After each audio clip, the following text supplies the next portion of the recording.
परिवार के लिए सबसे बड़ी खुशी उसकी संतान होती है। कहते हैं, जिस आंगन में बच्चों की किलकारी गूंजती है, वहां देवता वास करते हैं। इंसान का सबसे बड़ा धन उसकी संतान को माना जाता है। दोस्तों, विडंबना लेकिन फिर भी यही है कि आज तकरीबन करोड़ों परिवार ऐसे हैं जो संतानहीनता का दंश झेल रहे हैं। अकेले हमारे भारतवर्ष में 23 करोड़ परिवार ऐसे हैं जो संतान प्राप्ति से वंचित हैं। मतलब 6 में से 1 व्यक्ति। ये एक ऐसी बीमारी है जो सीधा शरीर में असर ना करके मन में दर्द करती है। आज हमारे इस कार्यक्रम में हम आपको बताएंगे इनफर्टिलिटी के कारण के बारे में।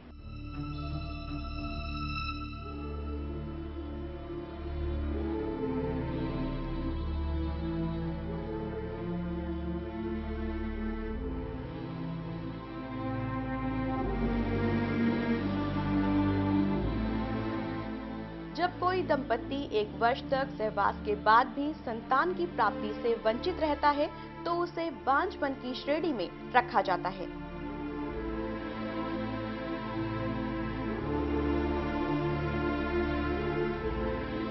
यानी 1 साल तक लगातार मिलन के बाद भी संतान का न होना बांझपन है।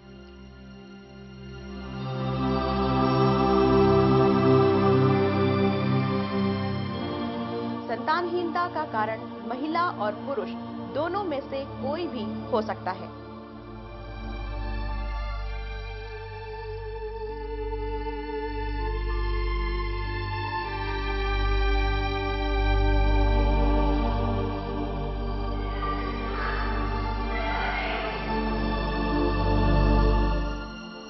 महिलाओं में संतानहीनता के मुख्य कारण होते हैं अंडे का उचित नियमित समय पर ना बन पाना, माहवारी की अनियमितता, हार्मोनल असंतुलन, ट्यूब का बंद होना, बच्चेदानी में रसौली या पोलिप, शुक्राणुओं के प्रति एंटीबॉडी का बनना आदि। पहले लोग ये मानते थे कि बांझपन के लिए केवल महिलाएं ही दोषी हैं, लेकिन मेडिकल साइंस ये सिद्ध कर चुका है कि बांझपन का कारण हमेशा महिलाएं ही नहीं होती, बल्कि इसके लिए कई बार पुरुष भी इसके दोषी होते हैं। शुक्राणुओं का ना बनना, शुक्राणुओं की मात्रा कम होना, शुक्राणुओं के आकार और गति में कमी, शीघ्र पतन आदि कारणों से भी संतान सुख नहीं मिल पाता।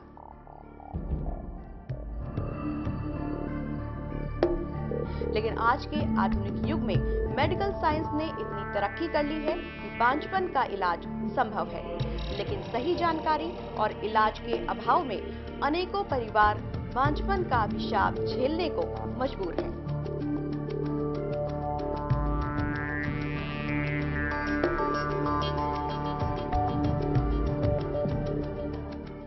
ये तो बात हुई संतानहीनता की, लेकिन आज हम बात करेंगे इसके निवारण के बारे में। जी हाँ, आज मेडिकल साइंस ने इतनी तरक्की कर ली है कि बांझपन एक ऐसी बीमारी नहीं रहा जिसका इलाज संभव ना हो। आज हम आपको मिलवाएंगे एक जानी मानी डॉक्टर से जो पिछले कई सालों से निसंतान दंपत्ति को संतान प्राप्ति का रास्ता दिखा रही हैं। इनको आपसे मिलवाने से पहले आइए नजर डालते हैं इनके जीवन के सफर पर। संतान की चाह में कई सीढ़ियां चढ़नी पड़ती हैं, कभी मंदिर, कभी मस्जिद, तो कभी दरगाह की।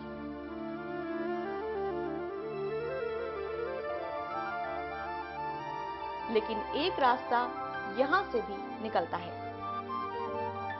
ये सीढ़ियां भी जाती हैं वहां जहां से शायद ही कोई निसंतान दंपत्ति खाली हाथ लौटा हो, और ये रास्ता जाता है दिल्ली के सबसे अत्याधुनिक तकनीक से बने क्लिनिक मदर्स लैब की तरफ, जहां से पिछले कई सालों से लोगों को संतान सुख की प्राप्ति हो रही है। और इसका श्रेय जाता है यहाँ की डायरेक्टर डॉक्टर शोभा गुप्ता को। डॉक्टर शोभा गुप्ता ने जब डॉक्टरी की पढ़ाई शुरू की थी, तभी ये तय कर लिया था कि वो सिर्फ एक गायनोकोलॉजिस्ट ना होकर एक इनफर्टिलिटी स्पेशलिस्ट बनेंगी। इसके पीछे जहां एक कारण समाज में बांझपन को लेकर लोगों में जानकारी का अभाव था, तो वहीं अपने ही परिवार में कई लोगों में इस बीमारी के कारण भी थे। डॉक्टर शोभा गुप्ता ने पढ़ाई पूरी कर एक इनफर्टिलिटी स्पेशलिस्ट के रूप में अपनी प्रैक्टिस शुरू की।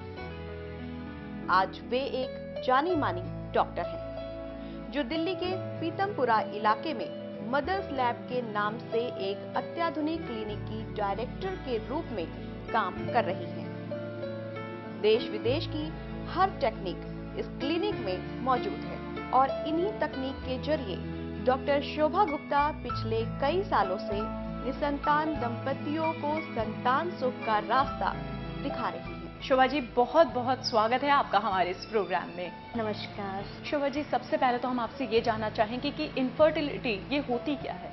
इनफर्टिलिटी उस अवस्था को कहते हैं जब 1 साल तक एक दंपति शादी के बाद साथ रहता है और संबंध बनाता है और उसके बाद भी प्रेगनेंसी अचीव नहीं हो पाती, उस अवस्था को हम इनफर्टिलिटी कहते हैं। नॉर्मली क्या होता है कि जब शादी हो जाती है तो एक नॉर्मल साइकिल में, जो फीमेल की एक नॉर्मल साइकिल है, तो 20 to 25% चांस ऐसा होता है कि गर्भावस्था 1 महीने में ठहर जाए। तो इसलिए हम 4 से 6 महीने ऐसे लेके चलते हैं कि जब एक दंपति बिना किसी प्रोटेक्शन के संबंध बनाता है, 4 से 6 महीने साथ रहता है, तो 4 से 6 महीने में most of the couples conceive कर जाते हैं। और इसीलिए हम 1 साल की ड्यूरेशन लेके चलते हैं, जिसमें 85% दंपति गर्भावस्था धारण कर लेते हैं। लेकिन अगर नहीं अचीव हो पाती है तो उस केस को हम इनफर्टिलिटी में लेते हैं और हम फिर दंपति की जांच करते हैं कि किस कारण के कारण ये इनफर्टिलिटी हो रही है। डॉक्टर, आपके अनुसार अब लगभग कितने लोग इनफर्टिलिटी के शिकार हैं? आज इनफर्टिलिटी काफ़ी बढ़ गई है। अगर हम स्टैटिस्टिकल डाटा लें तो 6 में से 1 दंपति इनफर्टिलिटी का शिकार है। ज़रूरी नहीं है कि तकलीफ बहुत अधिक हो, लेकिन फिर भी सब फर्टिलिटी की रेंज में आ जाता है, लेकिन 6 में से 1 दंपति इसका शिकार है। डॉक्टर, अलग अलग सिम्टम्स होते होंगे महिलाओं में, पुरुषों में इसके, तो अगर पुरुषों की बात करें तो पुरुषों में इसके क्या सिम्टम्स दिखते हैं? देखिए, इसके ये कोई खांसी जुकाम बुखार नहीं है कि जिसके सिम्टम्स आएंगे।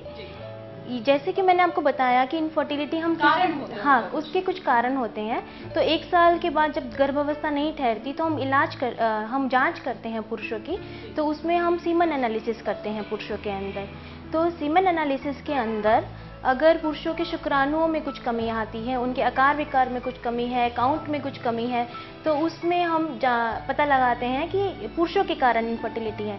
हाँ, किसी मरीज में जैसे कि कोई बर्थ डिफेक्ट हो गया, बचपन से ही कोई डिफेक्ट है जेनिटेलिया के अंदर, एक्सटर्नल जेनिटेलिया के अंदर जैसे कोई डिफेक्ट है, या फिर हाइपोस्पेडियाज, एपिस्पेडियाज है, या फिर शीघ्र पतन की प्रॉब्लम है जिसको हम प्रीमैच्योर इजैकुलेशन बोलते हैं, या फिर पुरुषों को संबंध बनाने में कोई दिक्कत आती है, वो एक केस अलग हो गया। लेकिन ऐसा कोई बीमारी नहीं है कि सिम्टम्स आएंगे। कई बार पुरुष बिल्कुल नॉर्मल होता है, उसको कुछ ऐसा महसूस नहीं होता, सब कुछ वो संबंध भी नॉर्मल तरीके से बनाता है, लेकिन जब हम उनके शुक्राणुओं की जांच करते हैं तब पता लगता है कि हाँ, इनफर्टिलिटी पुरुष के कारण है। और अगर महिलाओं की बात करें तो महिलाओं में क्या कारण हो सकते हैं इनफर्टिलिटी के? हाँ, महिलाओं में जो इनफर्टिलिटी के कारण हैं उनको हम कई कैटेगरीज में डिवाइड करते हैं, क्योंकि महिला की एक नॉर्मल साइकिल होती है मासिक धर्म की, जिस साइकिल के दौरान महिला एक स्वस्थ अंडा बनाती है। फिर वो अंडा फेलोपियन ट्यूब्स के जरिए जाता है, और अगर वो उस समय पे उन्होंने संबंध बनाया होता है दंपति ने, तो शुक्राणु से मिलता है और गर्भ धारण करते हैं। तो अगर महिला में मासिक धर्म की अनियमितता है, अंडा सही समय पर नहीं बन पा रहा, या अंडा बन ही नहीं रहा है, या फिर जिस ट्यूब से अंडे को जाना है वो ट्यूब ब्लॉक है, या फिर जहाँ पे गर्भावस्था का ठहरना है, जैसे यूट्रस के अंदर कोई प्रॉब्लम है, कोई फाइब्रॉइड है, कोई पॉलिप है, तो उस केस में इनफर्टिलिटी की प्रॉब्लम आ सकती है। या फिर एक सर्विक्स होती है जहाँ से शुक्राणु ऊपर चढ़ते हैं, महिला का ही ऑर्गन है, तो उसमें कोई प्रॉब्लम है, कोई एंटीबॉडीज प्रिपेयर हो रही हैं, या फिर कोई हार्मोन का असंतुलन है हार्मोन्स के लेवल पे, तो उस कारण जो अनियमितता है, अंडे का ना बनना, ये प्रॉब्लम हो सकती है महिला के अंदर। डॉक्टर, अगर आम कारणों की बात करें तो क्या कोई आम कारण भी होते हैं इनफर्टिलिटी के? हाँ, कई बार दंपति को नॉलेज ही नहीं होती कि संबंध किस दौरान बनाना है। तो एक फर्टाइल पीरियड होता है, जैसे कि फर्टाइल पीरियड वो होता है कि जब अंडा बन के रेडी हो जाता है और जब अंडे के फूटने का टाइम होता है। तो कई बार नॉलेज नहीं होने के कारण वो उस पीरियड में संबंध ही नहीं बनाते और उस कारण इनफर्टिलिटी हो सकती है, क्योंकि वो जो अंडा एक बार फूटता है तो खाली उसकी जो जीवन है उसका खाली 24 घंटे का है। तो अगर उस दौरान उन्होंने संबंध नहीं बनाया तो प्रेगनेंसी नहीं ठहरती है। लेकिन ये कोई मेजर कारण नहीं है, क्योंकि ऐसा नहीं होता कि कभी भी वो उस दौरान संबंध ना बनाए। हाँ, आम कारण ये होते हैं जैसे छोटे मोटे कारण हुए, हार्मोनल इम्बैलेंस हुआ या फिर स्ट्रेस फैक्टर होता है, तनाव भी कारण। हाँ, तनाव भी एक कारण है इसका। तो तनाव के साथ साथ और भी कुछ कारण होते होंगे, जैसे आपने हमें बताया कि सही समय पर संबंध ना बनाना या तनाव हुआ, और जैसे कि ट्रैवल जो लोग करते हैं उन्हें भी क्या ये प्रॉब्लम फेस करनी पड़ती है? आजकल देखिए क्या है कि जो हमारा वर्किंग कल्चर है वो काफ़ी डिफरेंट हो गया। एक तो आजकल जो मैरिज की एज है वो इंक्रीज़ हो गई है। पहले क्या होता था कि अर्ली मैरिजेस होती थी और इस टाइप का नहीं होता था कि जो दंपति है वो मिल ही नहीं पा रहे हैं कई दिनों तक। आजकल क्या है, फीमेल्स और मेल्स दोनों वर्किंग एनवायरनमेंट में है, हस्बैंड की नाइट ड्यूटी है या फीमेल्स की नाइट ड्यूटी है, तो उसके कारण भी एक सर्केडियन राइदम होता है हार्मोनल लेवल का, जिसके अकॉर्डिंग जैसे कि हम अगर रात में सोते हैं दिन में जागते हैं उसके अकॉर्डिंग हमारे हार्मोन्स बैलेंस रहते हैं। लेकिन अगर हमारा डेली का शेड्यूल चेंज हो गया है सपोज कीजिए, तो हमारा सर्केडियन राइदम वो बिगड़ जाता है और उसके कारण हार्मोन इम्बैलेंस हो जाते हैं। तो उस कारण से या तो शुक्राणुओं में भी प्रभावित करता है ये सब चीज़ें, जो स्ट्रेस है और जो सर्केडियन राइदम। हाँ, और महिला की एज का इस पे ज़्यादा इफेक्ट है बेसिकली। अगर लेट मैरिजेस होती हैं तो महिला का जो अंडे बनाने की क्षमता है वो 30 के बाद धीरे धीरे डिक्रीज होती जाती है, वो कम होती जाती है। हाँ, कम होती जाती है। बिल्कुल। यहाँ वक्त हो चला एक छोटे से ब्रेक का। ब्रेक के बाद जल्द हाजिर होंगे।